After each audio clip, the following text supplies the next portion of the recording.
नमस्कार। आज मैं फिर आपके सामने अपराध की एक और घटना लेकर आया हूँ।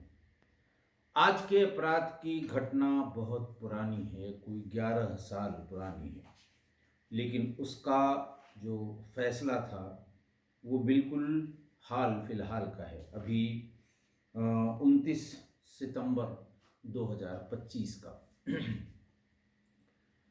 हुआ कुछ यूँ था, आज का प्रदेश है मध्य प्रदेश और जिला है बैतूल। हुआ कुछ यूं था कि 1 जनवरी 2014 को, अब से कोई 11 साल पहले, मध्य प्रदेश के बैतूल जिले में गांव पाथा के जोगिंदर सिंह सुबह सुबह, यानी कोई 7 बजे, 7 साढ़े 7 बजे, अपने शौचालय में, घर में पीछे के हिस्से में बने अपने शौचालय में शौच के लिए गए। जैसे ही उन्होंने बाथरूम का दरवाजा, जो भिड़ा हुआ था, भीतर से बंद नहीं था, उसमें धक्का दिया, वो बेहोश होकर गिर गए। उस बाथरूम में उनके साले की 14 साल की बेटी अंजलि की जली हुई लाश पड़ी थी। बाथरूम में ही केरोसिन की एक शीशी, माचिस और दीगर सामान पड़े हुए थे। थोड़ी देर में वो फिर संभले, उठे, शोर मचाया, परिवार वालों को इकट्ठा किया, मोहल्ले वालों को इकट्ठा किया। लोगों ने देखा कि उसके शौचालय के भीतर, बिल्कुल भीतर, जिसका दरवाजा भी भीतर से बंद नहीं था, उसमें इस तरह से ये लाश, 14 साल की नाबालिग लड़की की लाश पड़ी थी। जोगिंदर के साले सुरेंद्र की बेटी थी। फौरन पुलिस आ गई। पुलिस मौके पर पहुंची। उसने भी वहाँ क्राइम ब्रांच ने और जो फॉरेंसिक्स के एक्सपर्ट्स थे उन्होंने अपने अपने एविडेंस इकट्ठा किए।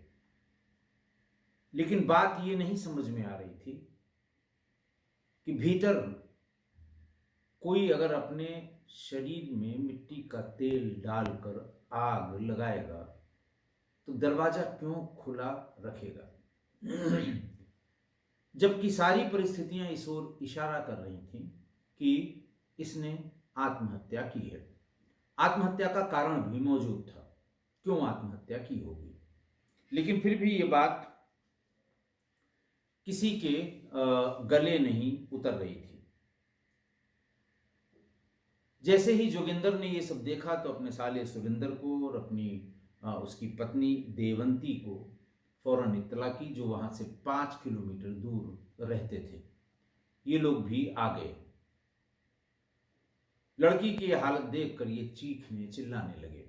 सुरेंद्र ने ही फोन किया था पुलिस को बताया, और ये भी उन्होंने पुलिस को बताया कि कुछ ही दिन पहले अंजलि और उसके बॉयफ्रेंड रवि को मोहल्ले के तमाम लोगों ने अपने दोस्त के एक खाली पड़े मकान के कमरे में आपत्तिजनक स्थिति में देखा था।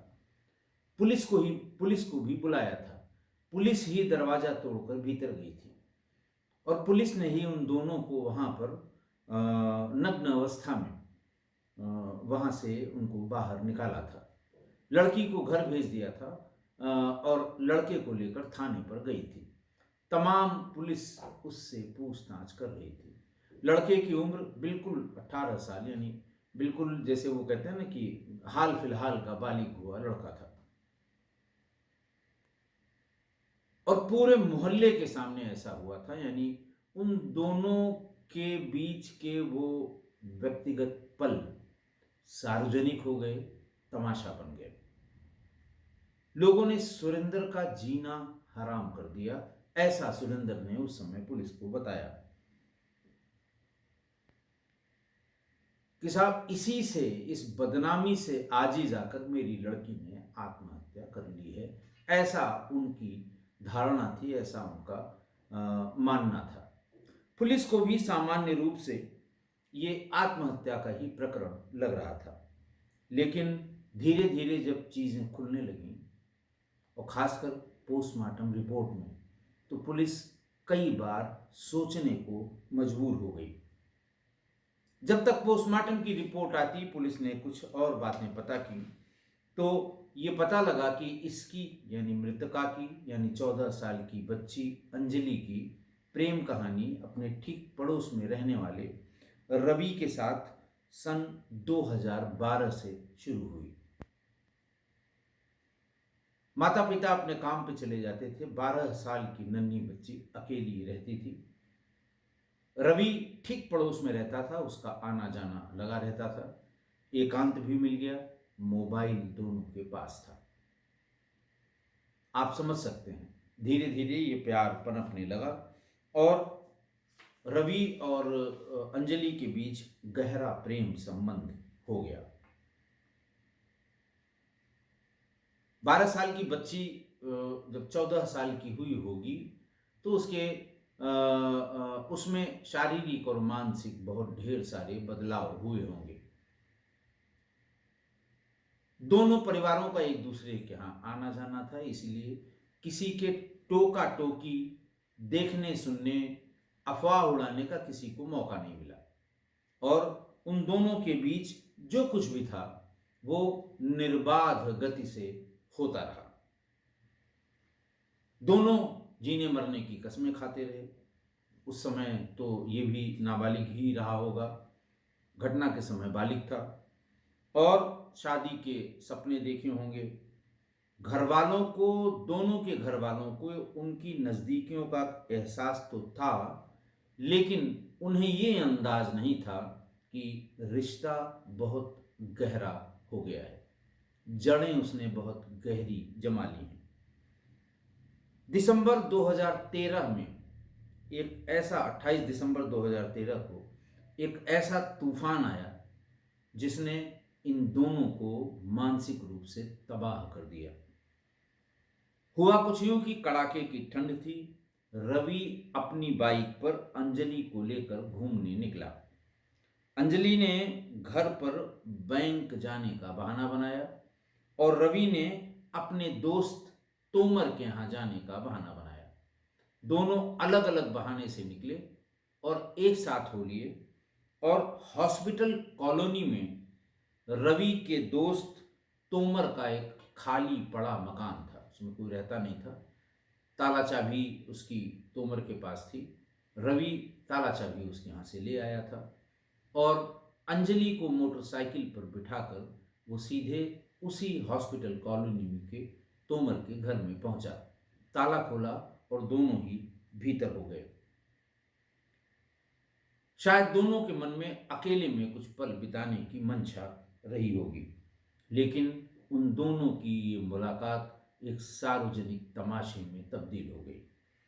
गांव के कुछ लोगों ने उन दोनों को हॉस्पिटल कॉलोनी मोटरसाइकिल पर जाते हुए देख लिया था।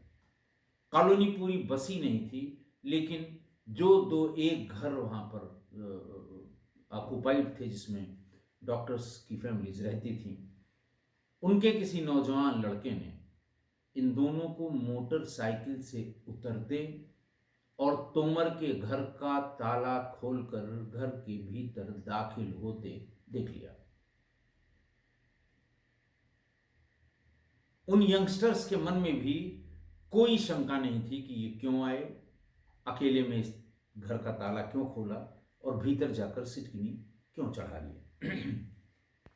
आसपास इन लड़कों ने ये सब बातें मतलब बिजली से भी ज़्यादा तेजी से जाती हैं। एक के कान से दूसरे, दूसरे के कान से तीसरे, तीसरे के कान से चौथे, एक मोबाइल से दूसरा मोबाइल, और 3-4 मिनट के भीतर ही मोहल्ले के लोग, आसपास के दुकानदार और थोड़ी देर बाद थाने के 2 पुलिसकर्मी भी वहां पहुंच गए। 50-60 लोग उस कमरे के, उस तोमर के उस का जो सरकारी आवास था, 2 कमरों का आवास होता है वहां पर, उसके बाहर जमा हो गए। लेकिन भीतर वो दोनों इस सारी भीड़ से, इस सारी आवाजाही से अनजान थे। जो मुख्य दरवाजे में झरोखे होते हैं, बगल की खिड़कियों के जो झरोखे होते हैं, उसकी छड़ों को पकड़ पकड़ के बहुत से लोग उसके भीतर झांक झांक कर देख रहे थे, बाहर निकलकर कान में फुसफुसा रहे थे, मतलब देखने के बाद उतर के कान में फुसफुसा रहे थे। किसी ने पुलिस को भी बुला लिया। 2 सिपाही आ गए। सिपाही को फिर कान में बताया गया कि साहब ऐसा भीतर हो रहा है। एक सिपाही ने दरवाजे को खटखटाया, जोर से आवाज लगाई और फिर कंधे के जोर से उस पर जब दम लगाया तो दरवाजा, उसकी सिटकिनी टूट गई। सिपाही और भीड़ भीतर दाखिल हो गई। उन दोनों ने, मतलब उस प्रेमी जोड़े को कपड़े पहनने का भी मौका नहीं मिला। भीड़ हमलावर हो गई। पुलिस ने उनको रोका और पुलिस ने किसी दूसरे व्यक्ति के साथ लड़की को उसके घर भेज दिया। उसे कहा तुम जाओ। लड़की अपने घर पहुंच गई। लड़के को पुलिस थाने ले गई। थाने में उसके साथ मतलब वही दंड जो मुजबानी और इस तरह के दंड हैं, जलील करना, पुलिस ने उसको बहुत जलील किया और फिर उसे पूरे गांव में घुमाते हुए, पुलिस चौकी से निकलकर पूरे गांव में घुमाते हुए उसके घर के सामने छोड़ दिया। तो पूरा गांव, टोला, मोहल्ला, बाजार, दुकानदार, ठेले वाले, खुमचे वाले, इन सब की जुबान पर अंजलि और रवि की ये जो बात हुई थी जिसकी वजह से पुलिस गई थी, वो सब की जुबान पर चटखारे ले लेके सुनते कहते हुए लोगों ने सुना। लोग ये कह रहे थे कि लड़का जो है इस लड़की को लेके इस खाली घर में क्या कर रहा था, इसके दोस्त ने इसके चाबी क्यों दी। इस तरह की, अब आप जानते हैं कि समाज तो ऐसा है कि उसको, मतलब जिसे कहते हैं पूरा मनोरंजन इसी बात पर है। जितना किसी फिल्म को देखने पिक्चर हॉल में बैठकर वो आह्लादित होते, उससे ज़्यादा मनोरंजन इस डिस्कशन में उनको आ रहा था। और बेटी की इस हरकत से समाज में अपनी इज्जत पर आंच आती देखकर सुरेंद्र कुशवाहा गुस्से में पागल हो गए थे। वो अपने पड़ोसी रामबाबू यादव के घर बेटे रवि की शिकायत लेकर गए। उन्होंने कहा कि तुम्हारा लड़का रवि मेरी बेटी को घुमाने ले गया था, उसने मेरी बेटी के साथ अच्छा नहीं किया। रामबाबू की पत्नी ने बीच बचाव करते हुए कहा कि मेरे बेटे ने कुछ गलत नहीं किया है और अगर ऐसा कुछ हुआ भी है तो आप जैसा कहेंगे हम वैसा कर लेंगे। मैं बेटे की शादी आपकी बेटी से करने के लिए तैयार हूं, ऐसा बेटी के पिता सुरेंद्र कुशवाहा ने कहा। लेकिन बात अब शादी के बहुत आगे निकल गई थी। सुरेंद्र कुशवाहा अपनी बेटी के भविष्य और परिवार की इज्जत को लेकर चिंतित थे। बदनामी की इस माहौल में उन्होंने अंजलि को घर से दूर रखना ही उचित समझा और रात के अंधेरे में चुपचाप उसे उसकी बुआ के घर भेज दिया। और बुआ के घर बाथरूम में उसकी जली हुई लाश मिली। तो 1 जनवरी को अंजलि की मौत के बाद पुलिस ने जब अपनी जांच शुरू की तो फॉरेंसिक टीम ने बाथरूम में नमूने इकट्ठे किए, शव को पोस्टमार्टम के लिए भेज दिया। शुरुआत में पुलिस और परिवार दोनों इसे आत्महत्या मान रहे थे। फिर सुरेंद्र का बयान बिल्कुल सीधा था, बेटी बदनामी से अपमानित थी और इसलिए उसने ये कदम उठाया। बुआ के परिवार के भी सभी सदस्यों ने लगभग यही बयान दिया, पर जांच में वही पेंच था जो मैंने आपको शुरू में बताया कि किसी ने अंजलि को खुद पर किरोसिन डालते हुए नहीं देखा था। इन्वेस्टिगेशन में यह बहुत बड़ा पेंच था और जब बार बार ये पूछा जाने लगा कि ठीक है इसने आत्महत्या की, अंतिम बार इसको किस किस ने देखा, किरोसिन ऑयल की ये शीशी कहां रखी रहती है, आप किरोसिन ऑयल कहां से ले आते हैं, इस तरह के जब सवाल शुरू हुए तो परिवार ने भी अपना रुख बदलना शुरू किया और उन्होंने अंजलि के बॉयफ्रेंड रवि और उसके भाई पर हत्या का आरोप लगा दिया। पहले आत्महत्या करते रहे, लेकिन जब पुलिस ने इस दिशा में पूछताछ शुरू की तो सबने मिलकर कहा कि नहीं साहब, ये तो रवि और उसके अंजलि के बॉयफ्रेंड रवि और उसके भाई ने इसकी हत्या की है।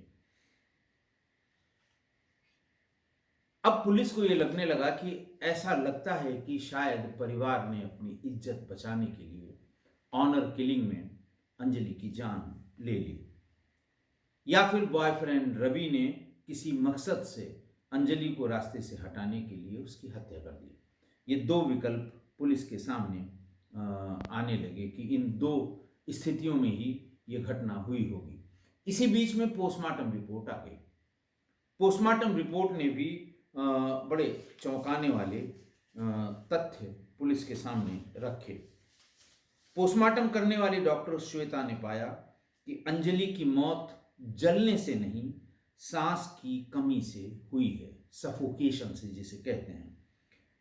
और इसका सीधा मतलब था कि उसकी हत्या गला दबाकर की गई है, और ये जो बर्न इंजरी है ये पोस्टमार्टम है, यानी मरने के बाद के हैं। शरीर की अकड़न, फॉरेंसिक साइंस के मुताबिक शव के जलने के बाद मांसपेशियां सिकुड़ जाती हैं और हाथ पैर मुड़ जाते हैं। शव की ऐसी स्थिति तो थी, लेकिन शरीर पर संघर्ष के कोई निशान नहीं थे। ऐसा लग रहा था कि अंजलि ने विरोध करने की कोशिश भी नहीं की, यानी उसने अगर उसकी हत्या हुई है तो एक से कई ज़्यादा लोग थे जिससे उसे हिलने का भी मौका नहीं मिला। डॉक्टर श्वेता ने गला दबाने की आशंका जताई थी, लेकिन पहली रिपोर्ट में मौत का सटीक समय और कारण पूरी तरह से स्पष्ट नहीं हुआ था। पुलिस ने 4 एंगल पे बात शुरू की, विवेचना शुरू की, 4 डायरेक्शन में। इंस्पेक्टर सुरेंद्र सिंह ने बताया था कि पहला जो उनके सामने जो पहली लाइन है वो आत्महत्या की है, दूसरी बॉयफ्रेंड द्वारा की गई हत्या की है, तीसरी ऑनर किलिंग की है, और चौथी कोई अज्ञात दुश्मन इन दोनों के बीच ये जो बदनामी में है उसमें हाथ साफ कर लिया। खैर, पुलिस अपनी कागजी कार्रवाई पूरी करती रही, फाइल की ऊंचाई बढ़ाती रही। सुराग के नाम पे कुछ भी हाथ नहीं लगा। घटनास्थल के आसपास सीसीटीवी कैमरे नहीं थे। गांव का कोई भी व्यक्ति कुछ बोलने को तैयार नहीं था। पुलिस का सबसे गहरा शक परिवार पर था, खासकर उसके फूफा जोगिंदर सिंह के परिवार पर, क्योंकि लाश उन्हीं के घर में मिली थी। घर के पिछले हिस्से में बने हुए उस बाथरूम तक किसी बाहरी व्यक्ति का पहुंचना लगभग नामुमकिन था। पुलिस ने घर में मौजूद सभी सदस्यों से कई कई दौर पूछताछ की, लेकिन नतीजा कुछ नहीं निकला। धीरे धीरे 7 महीने हो गए, पुलिस को कोई क्लू नहीं मिला। गांव में, लड़की के मूल गांव में कोई कुछ बोलने को तैयार नहीं था। लगभग ये केस बंद, यानी फाइनल रिपोर्ट की तरफ, कि आत्महत्या मानकर फाइनल रिपोर्ट लगा दी जाए, उस तरफ बढ़ रहा था। इसी बीच में एक छोटी सी घटना ने जांच की दिशा बदल दी। 2 जुलाई 14 को अंजलि के बॉयफ्रेंड रवि का भाई दीपक यादव पुलिस के पास पहुंचा। रवि का, जो मृतका का बॉयफ्रेंड था, उसका भाई, उसने बताया कि 3 दिन पहले अंजलि के चचेरे भाई ओम प्रकाश उसके पास आया था और उससे झगड़ा करने लगा। झगड़ा करने के बाद ओम प्रकाश ने धमकी दी और बोला कि जब रवि को बुलाया जा रहा है तो तुम लोग रवि को हमारे सामने क्यों नहीं ला रहे हो, उसे सबक सिखाना है। अंजलि को तो हमने ठिकाने लगा दिया, अब उसको ठिकाने लगाना बाकी है। रवि के भाई ने ये बताया कि ये ओम प्रकाश ने, अंजलि के चचेरे भाई ओम प्रकाश ने ये धमकी दी है। एक तरह से ये उसका अनकहा हुआ कबूलनामा था कि अंजलि की हत्या ओम प्रकाश ने की है, अंजलि के चचेरे भाई ने। इस बयान के आधार पर पुलिस ने फौरन कार्रवाई की। जोगिंदर सिंह के पूरे परिवार को हिरासत में ले लिया।